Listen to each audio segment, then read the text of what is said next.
I think we will see the pendulum swing back to a certain extent, but if you reflect back on those ADP figures that were stronger than expected on Wednesday, and it's hard to believe given we're coming out of this polar vortex and that Chicago does have a heat wave hitting and it's still south of double-digit temperatures.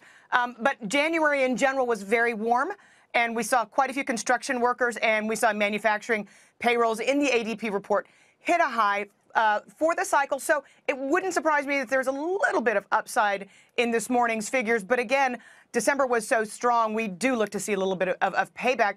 I think investors, though, are going to definitely have their eyes on whether or not the uptick in the unemployment rate in December was an aberration or if it's going to stick, and whether or not we're going to see continued wage gains.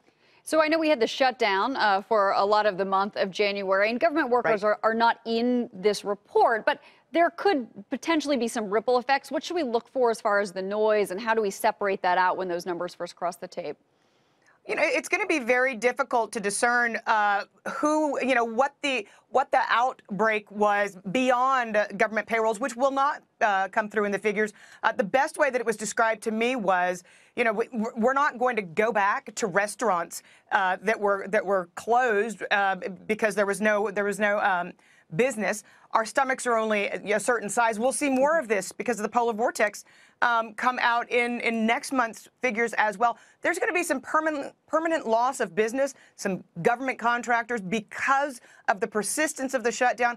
They will have also been affected. So I do look for some noise to parse out in this morning's data, because we've never had the government shut down for as long as we have. Yeah, that's true. If we can change our focus here and talk about the Fed and really what the Fed has told us, which is very different from perhaps their policy last year. And it's really caused a lot of things to turn around, including the probabilities of future rate hikes. What do you make of the Fed's new path? Do you think it's the right path to take, knowing what we know about the economy right now, Danielle?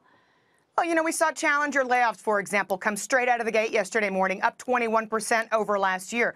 We had record merger and acquisition activity in 2018. We're going to see the after effects of that in increased synergies, which means increased layoffs as well. So I think that there are some data points, the sharp declines that we've seen in consumer confidence that have definitely hit the Fed's radar screen. But it is very unusual as a former Fed insider to see this magnitude of a swing.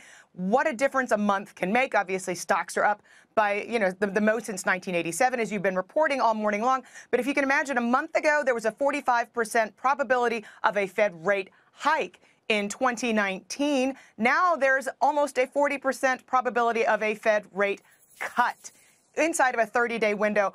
Boy, has the Fed made a difference.